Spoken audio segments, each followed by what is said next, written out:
Is it visible now? Yes, sir. Yes. Yeah. Thank you.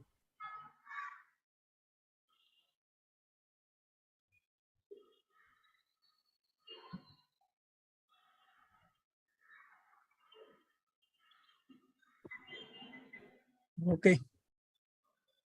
Good evening, one and all. Today, we have a virtual session on recent developments in nano-bio materials and technology by my good friend and Professor Mahesh Vasur, Associate Dean for Research and Graduate Affairs, Texas A&M University, Kingsville. In the past 3 decades, remarkable strides have been taken in the realm of nano-biotechnology and nano-biomaterials and technology. These advancements have found diverse applications spanning electronics, energy, biomedicine, environmental restoration, textiles, drug delivery, sensors, and advanced materials. At the nanoscale, materials exhibit distinct physical, chemical, and engineering properties. Nanotechnology encompasses the art of processing materials at this minute scale, thereby altering their characteristics and assembling them for use at larger scales. Furthermore, the integration of biomaterials sourced from nature presents a compelling alternative to non-biodegradable substances, such as petroleum-based polymers and plastics. Today, Dr. Mahesh's presentation spotlights recent research undertaken by a dedicated and a collective team with a primary emphasis on the development of polymeric nanomaterials for structural purposes and the innovative utilization of agriculture waste materials in sustainable engineering solutions. With this brief view on regarding the subject, today I want to welcome the speaker.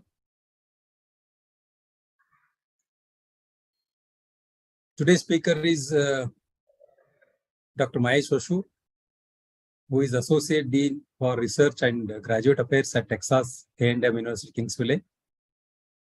And his educational background, he has graduate in civil engineering from Karnataka University, India, post-graduation in aerospace or aeronautical engineering from IIT Bombay. Then did his PhD in aerospace engineering from IISc Bengaluru. And he has a lot of contributions and achievement to his credit. And I'm sharing few of them. He has authored and co-authored 4 books, 9 book chapters, 357 publications in journals and conference proceedings, besides numerous technical reports. He has supervised about 50 graduate students and nearly 50 undergraduate students, besides mentoring several junior faculty members. Dr. Vasur has led research efforts worth $36.8 million as a principal investigator and over $40.8 million as a co-PI. He also secured a lot of grant to support his graduate students, about $6.4 million from the state of Alabama. Recently, he secured an NSF fund to the tune of $5 million for the Center of Sustainable Water Use, which is going to be there for the next 5 years. So the awards are recognition concerned. He has been a fellow of American Society for Mechanical Engineering in 2013, and in 2011-2012, Faculty Achievement Award from Husk University, the highest award given to any faculty member for contribution to education, research, and service. He also got Husk University Sigma 11 chapter Russell Brown Award for outstanding research contribution. And his research interest will be our advanced fiber reinforced composites, sandwich composites, nano phased composites, and advanced green composites. With this, on behalf of IIT Bombay Alumni Association and that too IIT Bombay Alumni Association Bengaluru chapter and all my fellow EC members and all the members of Bengaluru chapter, I welcome you, Dr. Vasur, with a virtual bouquet. Please accept our invitation and And then you proceed for your presentation. Dr. Vasur, here we are presenting you a virtual bouquet. Hello. Yeah. Yeah. So you can proceed with your presentation. You can share your presentation and start. Okay. Thank you. Let me unshare my presentation. Okay. Okay. Thank you. All right. Okay. Good evening, everyone who has joined this session. I'd like to thank at the outset my good friend Jagdish, Dr. Jagdish Kodi. We were classmates when we did our Bachelor's of Engineering a while back, maybe 2 generations back. That means at least the technology is going on now.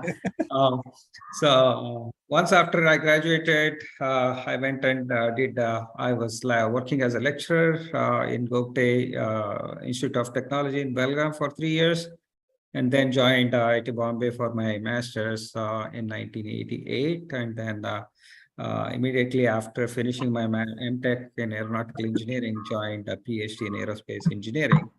And then I was working for about a year and a half in Aeronautical Development Agency as a scientist.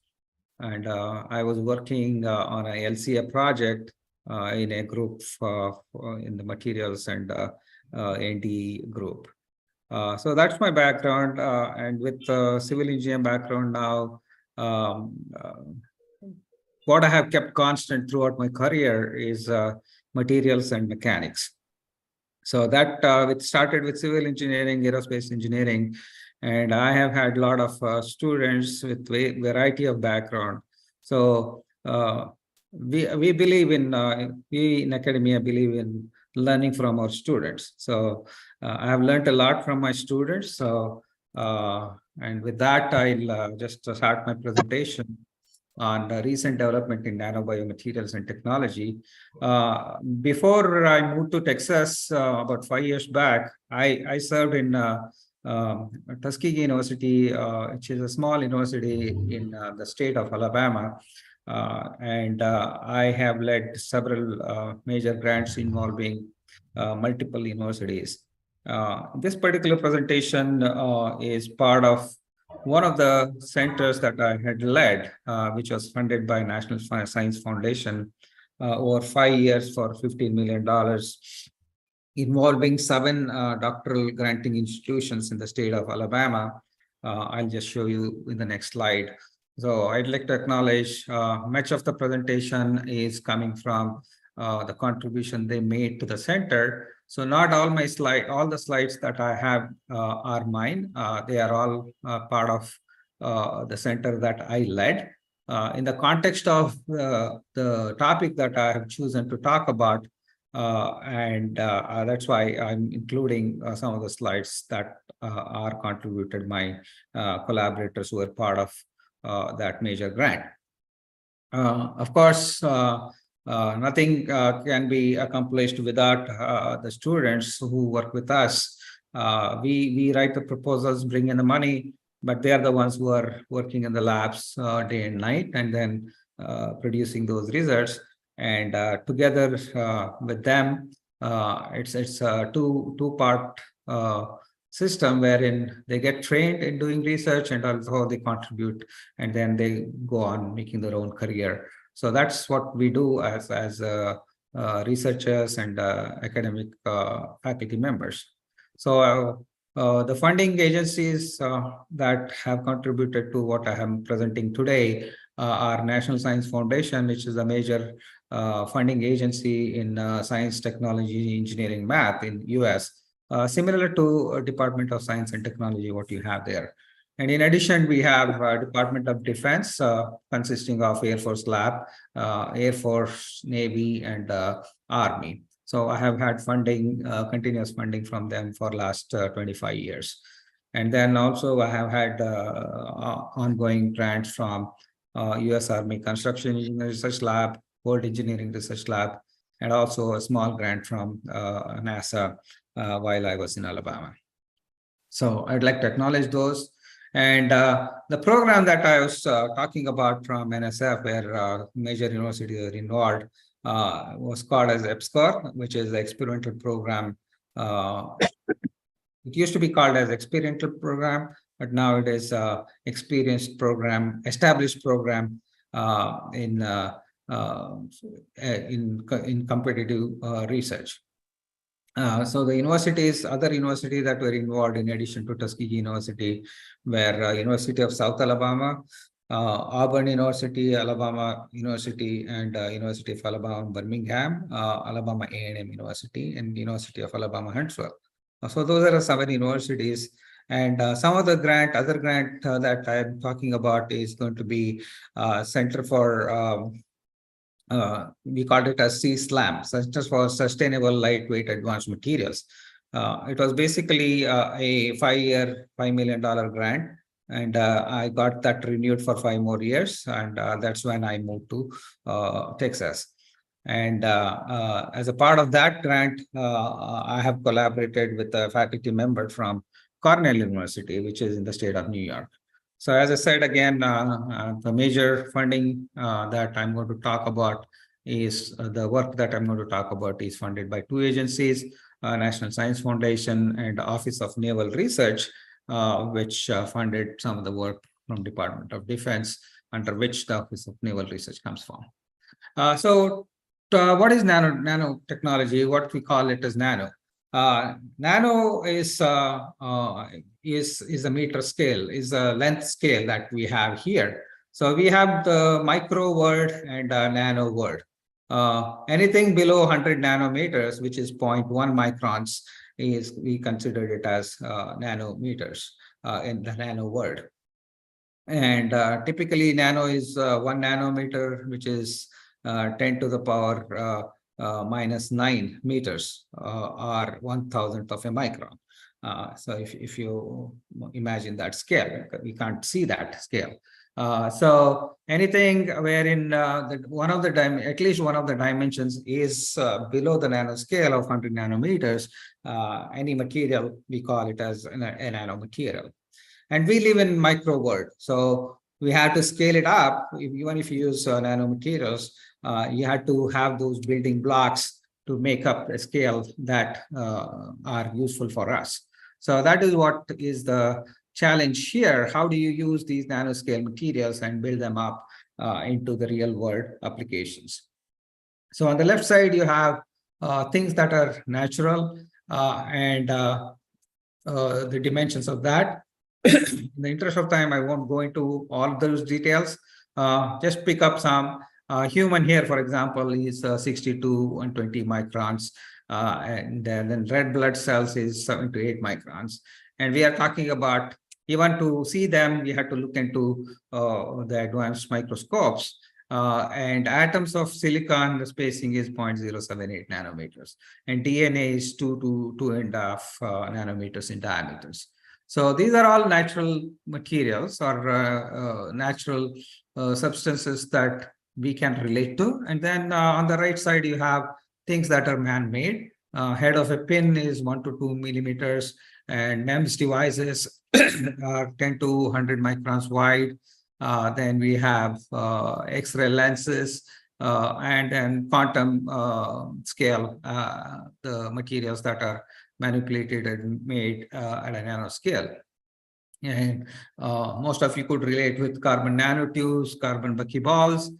These are all in the size of nanometer in diameters, but the length scales are in micron size. And you have carbon nanotubes, electrodes, etc. So the challenge is to fabricate and combine the nanoscale building blocks to make useful devices for the applications that we want to have.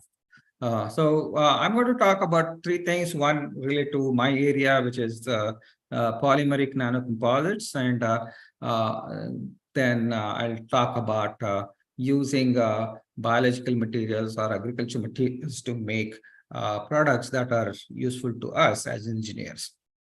And then take it to a different, altogether different discipline, which is in the biotechnology area. That's not my area, but that's where majority of the contribution that came from my collaborators and my own colleagues in my previous university were part of this grant. So polymers, essentially, we have two types of polymers.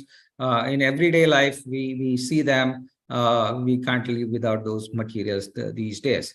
One is called thermoset, which is basically made up of polymeric materials, which undergo chemical reaction. They are made in a liquid form, but when you bring them together, the two parts, it's generally a two-part system. One is the polymer material and another is a hardener, which combines them and develops them into three-dimensional network, which becomes a solid materials. And that is what is used along with fibers. That's why we call it as fiber reinforced polymer composites. Composites is essentially bringing together two materials that have unique properties, but when they combine together, they bring together a newer materials that can be used for all the applications. Predominantly started with the aerospace applications. Now we see that in all applications. And the reason for that is you can tailor the material, and you can build the material in the direction you want. Unlike metallic materials where we have equal properties in all directions, you can have directionally oriented material properties so that you can use your material in the most optimal way where the load is expected, not the structure that you make may not experience load in all the directions, but you provide a material in all the directions when you use metallic materials. And they're also very dense compared to composite materials. So we use terms called as specific strength and specific stiffness. And that is strength to weight ratio and stiffness to weight ratio. It is very, very low compared to metallic materials. And then that's the reason they provide a lot of lightweighting to structures from various industries. So these are some of the applications. As I said, it started with the defense aerospace industry, defense industry in case of rockets. Now we find those applications in building bridges and rehabilitating old bridges, bridge columns, because some of the bridges that are operating around the world are over 100 years old, and they were not designed for today's traffic and today's dynamic loading. So you need to rehabilitate them, if not replace them. If they're still serviceable, if they're still operable, then you need to strengthen them. So over a period of time, these are subjected to all kinds of environmental conditions, and they lose their properties, and also they have to cater for today's loading. And a lot of offshore industry is using, so that when you use this, you lightweight the materials, you can reach to much larger depth at subsea levels to extract the petroleum products. So lightweighting plays a major role. Plus advanced ships, the transportation industry, car industry, they're all using advanced polymer materials, especially high-end cars like BMWs and all. They use carbon fiber composites. And of course, race cars, they use advanced composite materials. So this is one of the schematic thing that I picked up from one of our collaborators several years back to talk about what is a missile application, how a nanotechnology or nanomaterials provide their unique properties to these materials or these missiles applications. So for example, this missile has different components, different parts from the front end to the back end, where these are cylindrical kind of materials. They are filament wound, where you use filaments of different fibers containing thousands of fibers. You pass them through a polymer bath and then wind it in this cylindrical shape with different orientation of the fibers. And that's what make them cylindrical parts, consistent parts. And when you use these nanomaterials with the resins, they and then functionalize them so that they chemically react with both polymers as well as the fibers and improve the bonding between the fiber and the matrix. And also some of the nanofillers like the carbon is electrically conductive, thermally conductive. Though just the polymer by themselves, they are electrically inert materials. But when you add these nanomaterials, they give you those multifunctionality, so you can get electrical and thermal conductivity properties. Those are important for EMI shielding applications and lightning strikes to conduct the high voltage that you receive when there is a lightning. And also, again, you need thermally conductive resins in some cases, because the speed at which they are traveling, the aerodynamic heating is so much that these materials are subjected to very high thermal stresses. So you need thermally conductive material in order to dissipate that heat. And of course, they are operated using the propulsion system, which has high temperature exhaust flumes. So that requires high temperature nozzle materials. So those are all kinds of applications. And so what we do is basically in polymer nanocomposites is use nanoscale fillers at a loading of just 0.1 up to about 3 or 4% loading, depending on what type of nanomaterial that you use, with polymer matrix material, and then combine them to make a new class of materials, which you call as polymer nanocomposites. So basically, you improve the mechanical properties, strength and stiffness, durability, chemical resistance, lightweighting, electrical conductivity, etc., etc. So because of that, the applications, there's tremendous applications all over the world in almost every field that we talk about. So the main driving force is to miniaturize electronic components. For example, printed circuit boards are composite materials. And then with the speed at which the computing is done these days, they are subjected to a lot of thermal heating, and then you need that heat dissipation. And the miniaturization of electronic components, the chips, requires that the thermal management is very much needed, and these materials play a role in that. Okay. So what happens, because just an example, take a block, okay, a 1 centimeter by 1 centimeter, 1 centimeter cube, and the volume of that is 1 cubic centimeters, right? So now if you cut that in half, if you make one section, then you expose 2 more surfaces. And so just keep doing that. As you keep cutting them, you are reducing the particle size into much smaller size, though your total particle diameter area is the same, but as you keep reducing the dimensions, your more surface gets exposed. That means when you have that surface, especially if it is reactive surface, then you are entering into, if you keep doing that, entering into nano zone, where you have more surface area, surface to volume ratio is going to be very high. And that's what we utilize and make them chemically reactive, so that they can react with other materials and make them stronger. So that's a basic idea of using these nano materials in case of applications like polymer composite materials.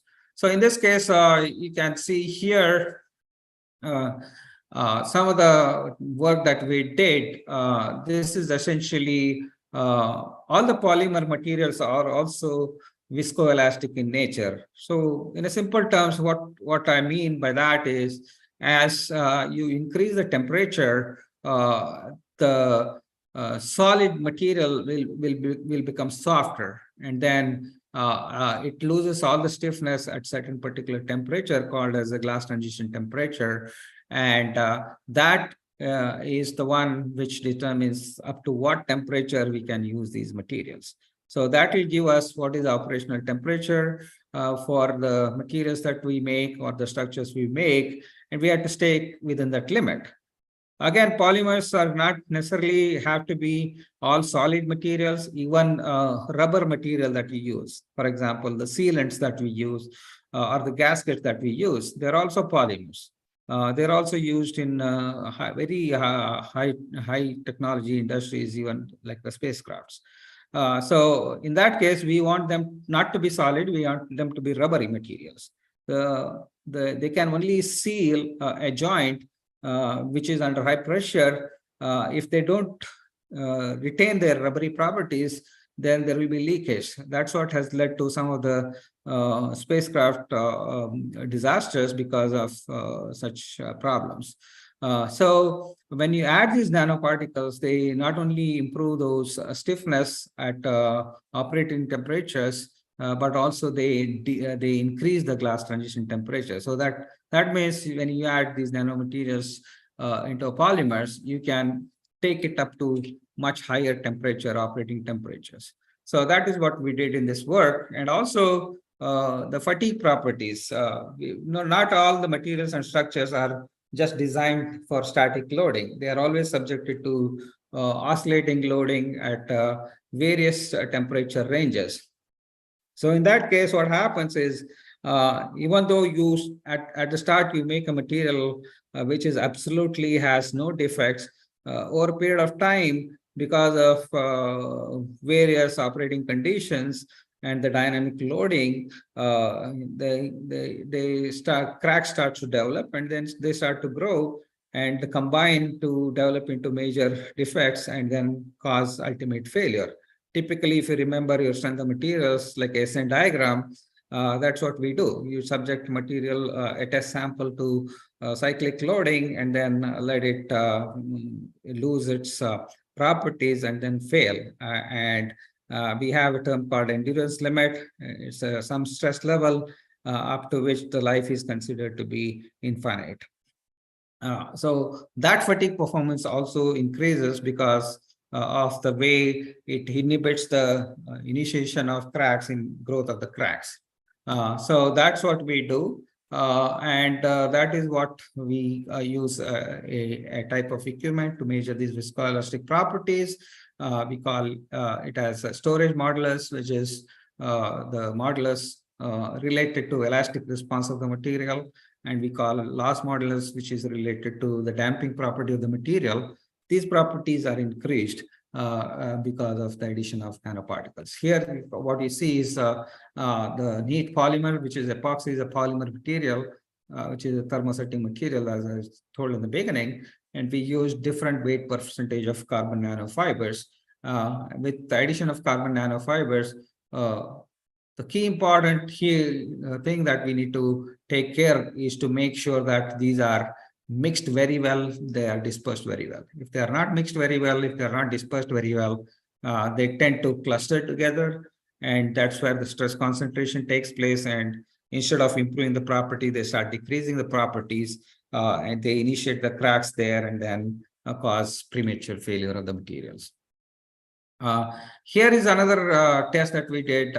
This is a sandwich composite material wherein you have a low density foam, which is a rigid foam material that separates fiber reinforced composite face sheets.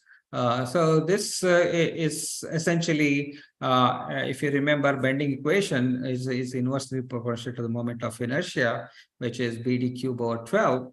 And as you increase the depth, you are going to decrease the bending stresses. When you add this very lightweight, which is lighter than water material as a core material, and use these face sheet materials, which are very strong and stiff materials, they improve the bending stiffness. The typical application of these are, you can see that in our automotive vehicles, and also a helicopter blade can use these sandwich composite materials, or nowadays wind turbine blades. They are made up of these sandwich composites. So here is a test wherein we did some studies. One of my colleagues did the studies where we used a core material and then used titanium dioxide composites, nanoparticles, to change the properties of these materials, and then tested them under gas-can impact. So I'll show you a small video here. Essentially, this is for the neat material, where we call neat, where there is no nanoparticle added. And when you add nanoparticles, that is a nanophase material. So if you look at this here, this is a high-speed camera capture of the deformation and the damage and the debris that you see. This is where is the neat one. And compared to that, you have this one. As you can see here, the size of the damage is much, much lower, reduced, and the size of the debris that you have is much lower. In case there is a damage like this, the size of the damage is reduced. And the residual property, we also use a term called as a damage tolerant design in aerospace industry, where even if there is a damage, the structure is expected to perform. And if the damage size is reduced, then your residual properties are much, much higher, and then it can perform better. So that is what you see here in this videos here. Switching a topic here, this is a multiple carbon nanotube that was manipulated in our lab by my colleague. So here you see a transmission electron microscope of a carbon nanotube. Each line is, it's a multiple carbon nanotube. Each striation that you see is one tube. And that is coated with silver nanoparticles. Silver, as you all know, has antibacterial properties, and this was used to extrude nylon fibers. Okay, we also know that nylon is used for textiles, so you can use this nano-modified nylon to make textiles which are antibacterial. Those are some kind of application that we see. Again, adding these nanoparticles improves the strength and stiffness of these materials. So these are some kind of applications that we thought about when we did this work. And this is the work that I had done for my project that was funded by the Naval Research Lab. Basically, this is again, we processed carbon fiber reinforced composite materials, adding nano clay as well as carbon nanotubes. The nano clay is like a deck of cards. Each layer is a clay layer. That thickness of that is in nano size, and the width and the length is in the micron size. So what it does is, if there is a moisture, it creates a tortuous path for the moisture to ingress into your polymers. And the key thing is to have the interface between the fiber and the matrix remaining strong. And that is what happens here. And the idea of using carbon nanotube is to give that multifunctionality properties. So this was a carbon fiber composite that was made, and you can see a scanning electron microscope of that. Each is a fiber here, and the fiber bundles are held together even after failure. That means the fiber matrix bonding is very strong. And also we did some impact studies on that, simulating tool drops on a composite structure. And some of the when you have these low velocity impact situations, they create a subsurface damages which are not even visible to our naked eye, but they will reduce the properties, especially the compressive strength, to almost by 50%. So if you have subsurface damage with that kind of damage and reduction in properties, you are talking about a strength of a structure which is less than the design strength. So this thermography is one of the non-destructive technique where you just put in a heat pulse and then image that using an infrared camera, and then capture the image of that. And you can see here the damage size that is seen here at the center where the impact was done, which was not visible to the eye, but there was subsurface damage, is much higher in case of composite materials where there is no nanoparticles involved. But at the same impact loading, the damage size was considerably much smaller. And then we also did, through my colleagues, some of the simulation and tested the end materials and simulated their properties at the molecular level. So this is basically a molecular dynamic model of a graphene fiber with epoxy composites. And then this is a nano indentation material, the test system where you do the indentation studies and get the properties at the molecular level. So we want to know the properties at the molecular level at the same time at the macro level. And these are some of the studies that were done by my colleague from University of Alabama in Tuscaloosa. And then this is a single wall carbon nanotube where you have only one tube. Again, the tube diameter is in nano size, the length is in micron size. And this was a high temperature polymer that was used. This is a model for the polymer, and this is a model for polymer with the nanotubes. And idea is for this material has to bond very well in order to function properly. Carbon fibers are chemically inert, nanofibers or nanotubes. So we functionalize them with functional groups like COOH group or amine groups, which help them in bonding with the polymers. Switching studies here, this is again a thermoplastic composite material studies. These are some of the applications like the transportation applications, wind turbine applications, and armor applications where they use composite materials.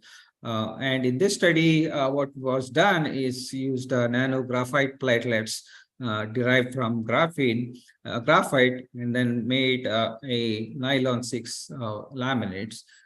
Basically using a ball mill, we make sure that they are dispersed well, and then functionalize them, and then spray it onto the fibers, and then mold them into whatever shape that we want to make parts that are relevant to these applications, and test their properties, and we see significant improvement in the properties. And this is another study where one of my colleagues from South Alabama did this work. As I said, the carbon nanotubes are electrically conductive. So, and what was done here is while they were being dispersed in polymers, before they solidify, we applied an electric field so that you can align them in the particular direction that you want, so that you can get aligned properties. Otherwise, these are like spaghetti, Maggi noodles. If they are not aligned properly, they are dispersed all over the place, and we don't get the desired property. If you want to get a property in a particular direction, then you can align them in that particular direction using an electric field. And again, this was done by providing them in the thickness direction. Composite materials are layered materials. So the weakest part of that is the strength between the layers. How good is the bonding between the layers? If you provide these fibers in the thickness direction, you are going to improve the properties between the layers. And that's when, whenever there is a crack initiated, if you have the stronger and stiffer carbon fiber, carbon nanotube, they will not be able to cut across those stronger materials. They have to circumvent them, and they have to take a longer path before they can fracture. So this was one of the tests that we do to test that bonding between the layers, which is called as double cantilever beam testing, where you initiate a plane for initiation of the damage, and then pull that in a cantilever mode, double cantilever mode like this here, and then test that interface properties. Okay, basically G1C, which is the toughness, fracture toughness of the material.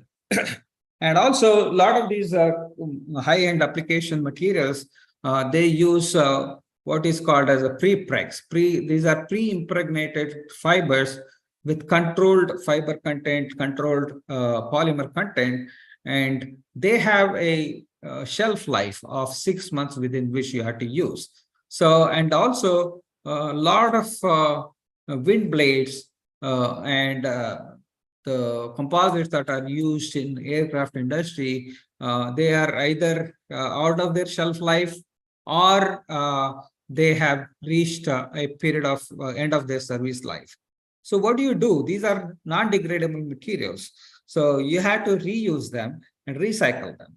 So there are ways to do that. Basically, you burn out those polymers and extract those fibers, and then reuse them with the thermoplastic materials, which are used for making the components. So this is one of the study where the carbon fiber was recycled to make a door for a bus application. So with a thermoplastic material. So this is application that you see here. So that is one topic, topic one. And the next one is advanced green composites. So I know I'm taking more time, so I'll go quickly through this. Essentially, why we do this? Because polymers that I've been talking about now, these are basically petroleum-derived materials and non-degradable. And also, we know we use a lot of plastic in our daily life. About 300 million tons of polymer waste were generated about 10 years back. Now that only has increased. So if you look at this graph here, that growth is not going to stop anytime soon. So it is going at a much faster rate, and we are generating ocean level size waste materials that get dumped into our water sources, etc. So these are some of the things that you see in our kitchens, in our daily life, everywhere. So what happens is plastics is discarded, ends up in oceans, lakes, and rivers. Most of them are photodegradable with UV rays, with sunlight. They get degraded, but not completely degraded. They get reduced into very small sizes, and they end up in water stream, and that are consumed by fish and birds. And then, especially those who are meat eaters or fish eaters, they end up having them in their dinner plates, and then we end up consuming them. They are very toxic. So that is what is happening. They are not only affecting our health, but also a lot of marine life or aquatic life or avian life is getting affected considerably. Okay, so what is the alternate solution to polymers? And again, with the rate at which we are consuming petroleum products, to make petroleum products, the nature takes millions of years. But the rate at which we are using now, with the boom in automotive, use of automotives all across the world, especially in the countries like India, China, you can see that when we are growing up, hardly there were any vehicles owned by private people. Now everybody has at least, every family has one or two vehicles, if not more. So, and we are using a lot of petroleum in our daily life. So that means we are depleting the petroleum resources so fast, and at the same time, nature takes millions of years to make them. So we are expecting that all the current petroleum will be depleted in the next 6 to 7 decades. So this may not happen in our lifetime, but it will definitely happen in the next generation's lifetime, our children's lifetime. So what we do is to see that we can not totally rule out the use of this petroleum-based polymers, but if we can find an alternate and use some kind of biomaterials wherein we can make a parts that are similar without compromising on their properties and their use and their design, but they can be made using biomaterials, waste materials. And agriculture products, you know, you can grow a crop in about 3 months, 3 to 4 months, and not every part of a plant, agricultural plant, we use, right? We use, for example, cotton. We just use the cotton and leave the rest of the tree as a waste. And in case of like a Punjab, where they grow a lot of wheat, but at the end, the wheat straw is burnt, and that causes pollution in northern India. Especially Delhi sees that seasonally. So instead of that, if we can use those materials to make the products, we are not only using materials, but we are using materials that are produced in a very short period of time, and they can be replacing the petroleum-based products. And these are completely biodegradable. At the end of their design life, they degrade, they become fertilizers for you. So that is what is the plan here. And there are many applications that are currently started using them. For example, automotive industry is using these plastic products considerably, bioplastics, and they can use in biomedical industries where they can be inserted in a human body, and over a period of time they biodegrade and then get extracted out of our bodies. Especially Europe is taking a lead in this in case of use of natural fiber composites in especially in automotive industries. There is a mandate to have a certain percentage of the parts made of natural materials. So in our case, we use this. This was our study where we had used 4 different types of natural fibers, like the flax fiber, pine straw, alfalfa fiber, wheat straw. They contain, all the plants contain cellulose, hemicellulose, lignin. Cellulose is the major, plant is also a natural composite materials. Cellulose gives its structural strength, and whereas other one are just binding agents. The lignin has a unique property where if you use that lignin, extract that lignin out of these plant fibers, you can make use of them to produce a certain type of composite materials called as phenolic resin system, which has high temperature applications, and that is made of phenol and formaldehyde. So the chemical structure of lignin is similar to that of the phenol. So what we did here is we extracted lignin from these natural fibers and used that as a replacement for phenol, which is petroleum-based product, also carcinogenic, and reduce the use of phenol and reduced the agriculture waste, which is lignin. And rice husk. So rice is a staple product in we are 7 billion people in the currently, and majority of us use rice as one of the meal staple for our meal.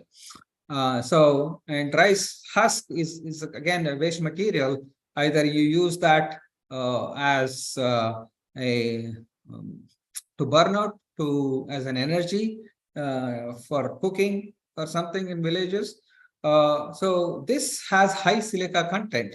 So in this study, what was done, used the rice husk and ground them to a fine powder size, and then pyrolyze them in a furnace.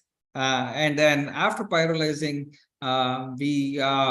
this is a product, we reduced it to nano size and then used it as a filler material in a bioplast. Bioplast is 100% biopolymer, and we use this rice husk, silica that is made from rice, rice husk, and reduced it to nano size. And then you can see here, they have significantly improved properties of a biopolymer, which is 100% biodegradable. And this can be used to make structural parts. In another case, we used jute fiber. Again, jute is an agricultural product. You can make use of that to make a component for an automobile, for example. So in this case, we used halloysite nanoparticles, which are something similar to carbon nanotubes. These are tubular structures, but these are made of clay minerals, and then use them with jute fibers and then modify those properties of those biopolymers. PHBV is again a biodegradable polymer material, and then use those with jute fibers and to make a composite, a natural fiber composite, completely degradable. And then this was a property improvement that you can see here. This was without any treatment of the fibers. With the treatment of the fibers and with the addition of halloysite nanoparticles, we got up to 50%, close to 50% improvement in the flexural strength and 63% improvement in the flexural modulus. And this was another study that was done. In this case, there is a lot of algae growth in ponds. So we used from a fishing pond, we scraped out the algae that was grown there and used that, cleaned it up and used that with the natural fiber to make a part, such as part that a degradable part, for example, pots or benches that you can use. And these are all made from these kind of algae or fiber that were derived from algae. Okay, completely biodegradable. And this is another application of natural fibers such as hemp, sisal, flax fibers, and you granulate them to create what is called as activated carbon.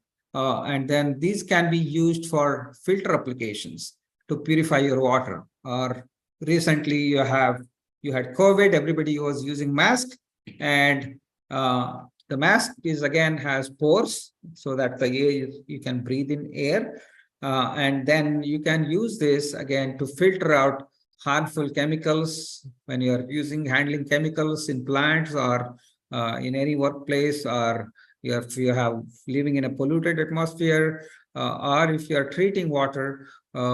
Everybody has a small filter to treat water in their house nowadays in India. So you see every 6 months you get that filter changed. So these are the things that are applicable there for filter applications. Okay. Now I'll switch to the third topic, which is nanoparticles for drug delivery applications.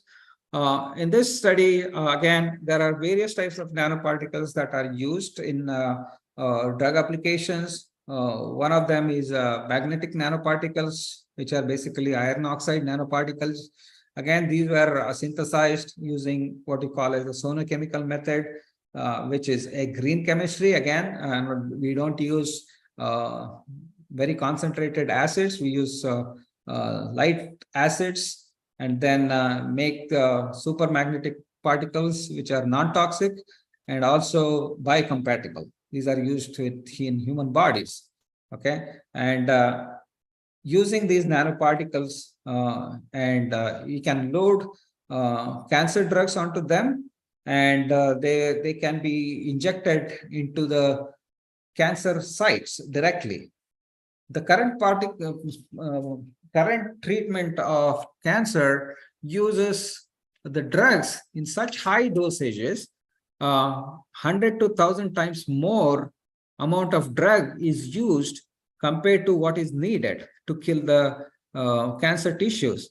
And that is because the amount of drug that is required to reach the site is only that much.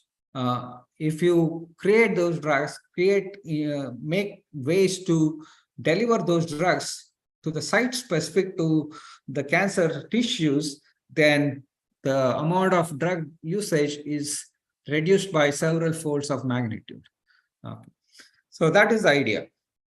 So this is, I'll skip this slide. This is basically explaining how the drug was mixed with nanoparticles, and then how the drug was loaded with nanoparticles, and then how you separate it again by using magnetic field, and dry so that it can be used with making a pill. Okay.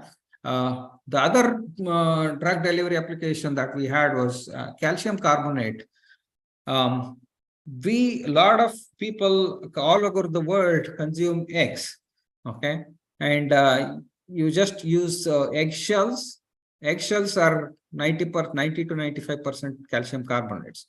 So many of people use these as fertilizer for plants, but these also can be used for drug delivery applications. These are porous materials and biocompatible, biodegradable, and because of their porosity, they can be used to as a scaffold for bone growth, and also you can trap the liquid, trap or attach drugs to their surfaces. So those are important properties that was used in this study. So this is basically how you crush the eggshells, ball mill them, and then reduce them into the sizes which are in nano size. This is a transmission electron microscope, and you can see the scale is 20 nanometers. So these are very small nanoparticles that are generated basically using just eggshells that were otherwise thrown out in trash.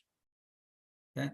And this is taken from a literature where it has the pH values throughout our intestine, throughout our system, through which the food that we consume goes through. The oral cavity, for example, has a pH value of 6 to 7. The stomach has a pH value of 2, a small intestine, large intestine. So what we can do here, why this slide is there, is basically have a pill that is developed based on where your cancer is. You can create a drug which is compatible with the pH value that it passes through, so that, for example, if you have if you want to treat the stomach or a small intestine, you create a drug so that it goes through all this previous sites, the oral cavity, esophagus, stomach, and don't get dissolved. But when it reaches the small intestine, that's where it gets dissolved, so that it remains intact. It won't get dissolved, but it will get dissolved where it is needed. So that is the idea here. So in this case, we had used calcium carbonate nanoparticles that were produced from eggshells, and then used starch to disintegrate, and then used lubricants, and then binders, and also the drugs. So this is the size of the pill, and that was injected into a real experiment where it was placed in the rat study, and it was monitored how it passed through various passages through rat. So these are series of radiographs. You'll see this is each 2 set of slides. Radiographs basically tells you where the drug is from 2 views. So this is the cross-sectional view, front to top, and then the other one is from image taken from the top. So this is where the drug is as it is delivered, and this is the other view. Okay, and after 1 hour, you see where it is. It has reached its stomach, and this is again another view. That's where it is. And then after 2 hours, it is slowly disintegrating. It is getting absorbed. Okay, the 2 views there. And after 3 hours, you hardly see it. Okay, so that's the study that was done by our student, one of our students. So it is highly multidisciplinary. The student had a background of chemistry. She worked with our faculty who did the nanoparticle synthesis, worked with the faculty in veterinary medicine to do the rat studies, and worked with another faculty in developing the drug in a pharmacy school, and also worked with the Air Force Research Lab where they did the nanotoxicology studies. So this is another study wherein you have gold nanoparticles, which is a core shell type of nanoparticle size. You see that 2 nanometer size, and you can have a hydrophilic or lipophilic drugs that are encapsulated along the shell, and then give the coatings, and then use that as a drug delivery application for the drug delivery applications. Okay, for cancer applications. Again, similar studies on the rats showing these gold nanoparticles using the fluorescence studies. There are different ways of doing this imaging, and this is basically showing how the distribution of nanoparticles can be tracked using a non-invasive method like a fluorescent probes. Okay. This was another study, as I was telling about how much drug that we use than what is needed. This particular collaborator was developing the magnetic nanoparticles, and you can inject these magnetic nanoparticles which are drug loaded, and then apply a magnetic field to take it to the location where it is needed. So this is a schematic where you see the magnetic targeting of the drugs to the cancer cells. These white cells that are shown are tumor cells, and these are healthy cells. So this drug application is directly directed to the cancer cells, not the healthy cells. So a lot of cancer treatment now is basically, it affects all other organs because of the high doses that we use, and we have a lot of side effect of the drugs that we use. And it takes a lot of time and a lot of toll on the patients because of those side effects. Okay, that's what is avoided. So another application is scaffolding applications, and these are, for example, wound healing, right? So you can make these nano-sized fibers, fiber mats, using what a method called as electrospinning or wet layer process, and you can again load drugs to treat the wounds, and then these are just biocompatible and biomimetic and biodegradable. And this is just one of the study that shows the electrospun fibers, mats, and then these are some of the images. Okay. And then basically, again, to improve the properties of these materials, the fibers made of soy protein. Again, soy is a food product, a non-edible food product. We are not taking away any edible part of the plant. We just use the non-edible part so that we don't affect the food supply chain. And the hydrogel that is used again is a biodegradable material, polyvinyl alcohol. And these are the chemical properties that were studied using these materials. And these are some of the scanning electron microscope studies, which are artificially colored, should show the contrast. Basically, these are the fibers, the soy fibers, and then the blue surrounding material is basically a hydrogel. So electrospinning, I talked about that, but using the electrospin, you are limited to the size and the volume of the mat that you can produce. So we had obtained another machine called as a force spinning machine, where you can spin large quantity of the nano-sized fibers using this technique here, where you have a jet that is coming out and that is spun using a centrifugal force. You can weave the nano-sized mat around these collectors here. These vertical zones are what are collectors. So you can create nano-sized mats using that. So this is a video. I don't know how you can see it, but I'll just play it. You can see these mats here. You can see it like a spider web. Okay, that is what this process does. Okay. So that's it. That's three part of presentation. I didn't have a concluding slide because each itself is basically, to summarize that, it will take several minutes. I just gave you the glimpses of what we did. This is a study done by over 75 researcher faculty members, over 100 students, and combining all of their work into a 45 minutes presentation is not an easy task. I just gave you the glimpses and see where the technology is leading to. And this is again about 5 years back study that was done. We concluded this project about 5 years back. I'm continuing some part of the study that I'm doing, that I presented as a part of my work. I keep continuing to do that for Office of Naval Research and National Science Foundation. With that, I'll stop here, and I'll be happy to take up any questions. I hope I stuck to my time here.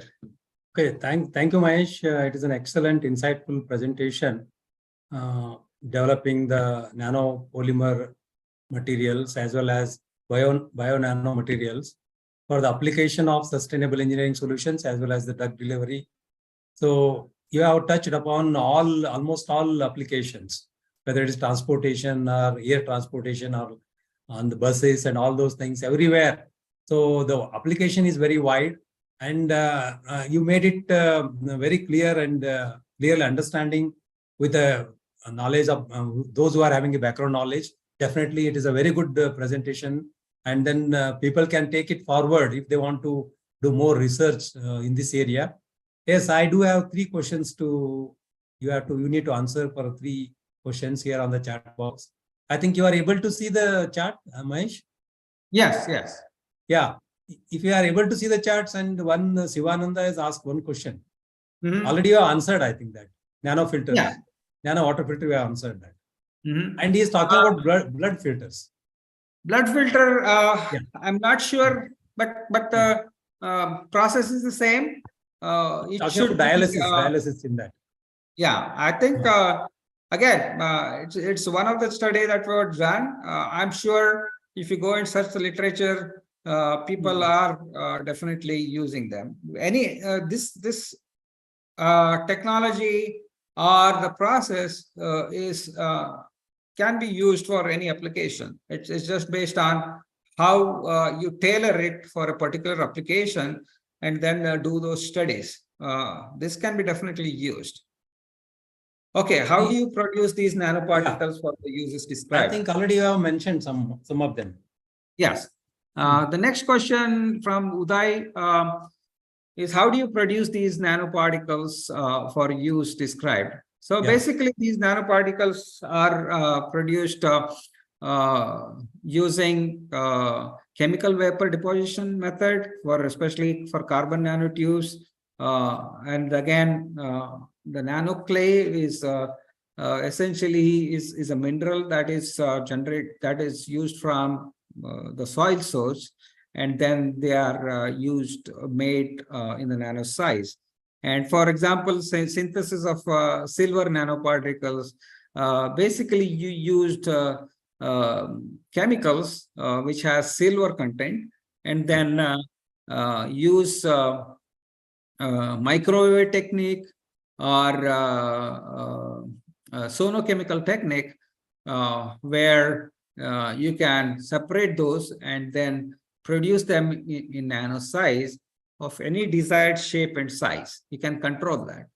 I'm not an expert in that, but that's what my colleagues did from my own studies. I showed you about the calcium carbonate nanoparticles, silver nanoparticles. They were all done using predominantly these 2 methods, using microwave and also using a sonochemical method. Sonochemical basically use high frequency ultrasound, and also the chemical reaction that is induced is done in a high frequency ultrasound atmosphere. Then you separate out these nanoparticles, and controlling those parameters, controlling those starting chemicals, the proportion of those, and any of the solvents that you use, essentially you can produce the nanoparticles of different shape and size. Okay, one more question. The other question was 20% drug loading is the loading capacity or the loading efficiency. I am not particularly sure about that. If I go back to the slide and then go back to the report that we did for the agency, I'm able to find some answer to that, but I don't have the answer. It's not my area. A few more questions down the line. Few more questions are there. Yeah. Siddharth, when the carbon-based materials are recycled along the nanocomposites, are they one-time usable, or they can be recycled again and again over a period of time?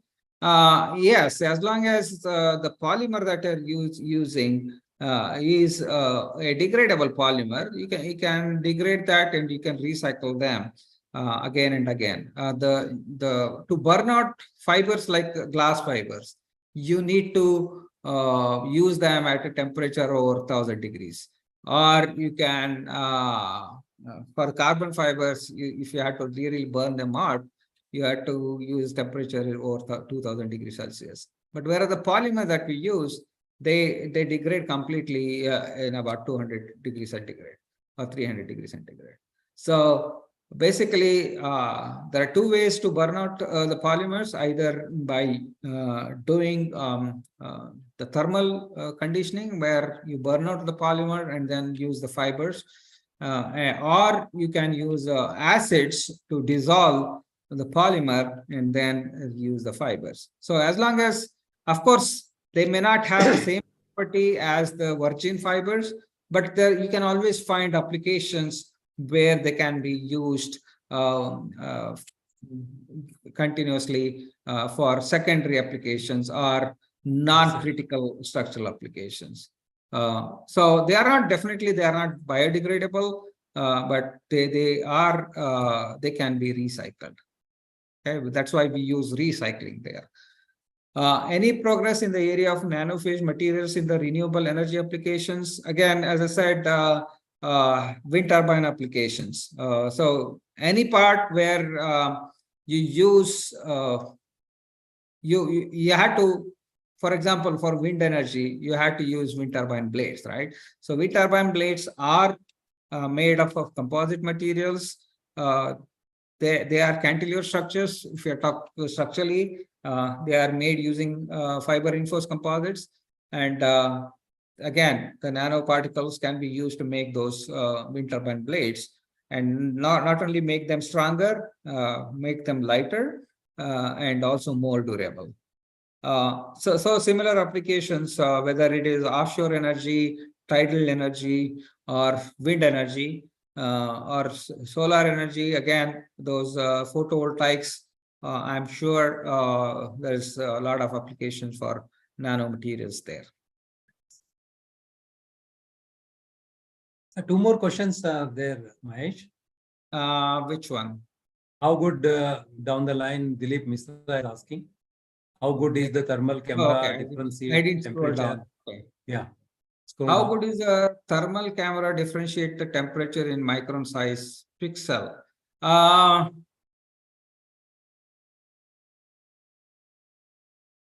It depends on your IR camera. I don't recall the pixel size, but definitely the resolution depends on the camera that you use. The software is capable of capturing. It's the hardware that you use. The software can differentiate the pixel size to be very small. That's what I had done when I was doing my PhD. We used ultrasound. Ultrasound, basically, you have to scan the whole the panel, the carbon fiber composite panel, which was 6-inch by 6-inch panel. It used to take me several 20 to 30 minutes to just do the one scan of the entire panel. But in case of thermography, what you do is you use a flashlight. Basically, you flash a light for few seconds, and then the way the thermography works, the principle of thermography works is as the heat is a heat conductance principle. Basically, when you have damage, the solid material is not there.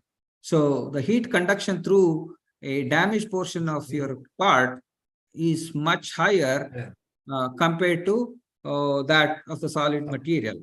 So we measure again the surface temperature, not the transmitted temperature, heat, the surface heat. That is what is captured, and that process is very fast. So again, the resolution depends on the camera resolution. That is correct, Mr. Bapat. That is where the George Washington Carver worked. And he worked over a long period of time. He made a lot of products using peanuts or ground nuts, as you call there, and tons of products.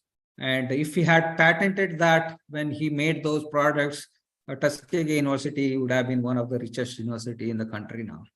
Okay. So good, very good. That presentation, there is appreciation also. Okay, then there are, I think down the line, there will be one more question. Let us take it to the last one. Still two more. Okay.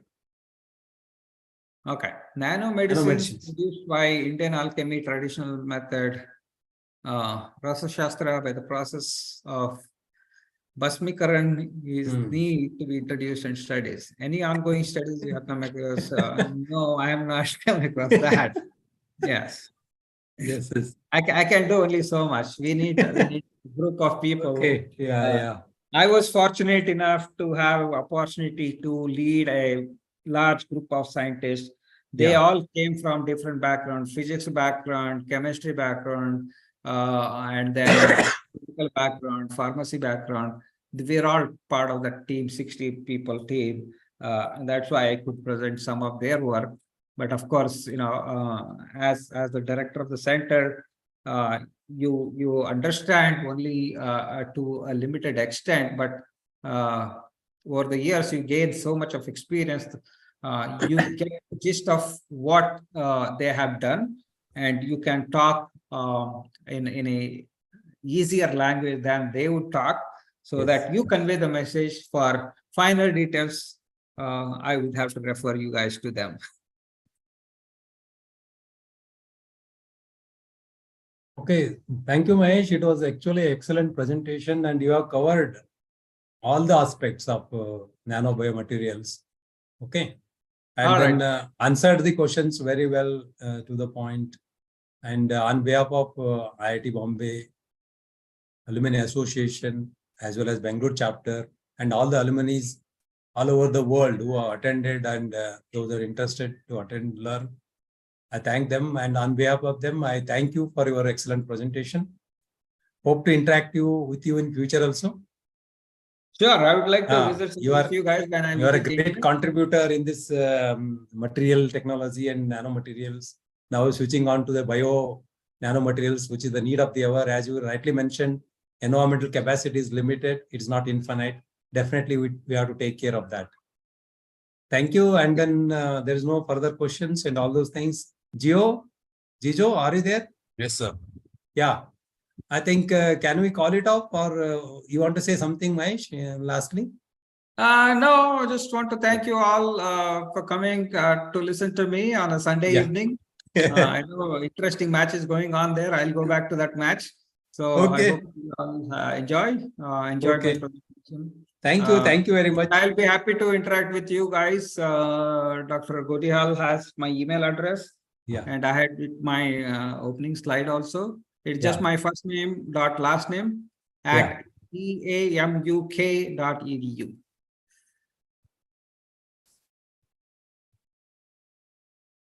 Thank you. Okay, Mahesh, I will be in contact with you. I'll send some emails also as we talked about something. Okay. Okay. Right. Thank you. Thank you, sir. Thank you so much. Thank you, Mahesh. Jagdish, Thank sir, you, for this Jijo. wonderful session. Okay. Thank you. Thank you. Bye. Thank you, Rijas. You want to say something on behalf of IIT Bombay No, Alumni Association? it was a nice presentation. So yeah, we are thankful for your invaluable time. Thank you, sir. Okay. You're welcome. Okay. Okay, Mahesh. Thank you. Thank you, Jijo. Thank you. Bye, Rijas. guys. Bye. Thank you. Namaste.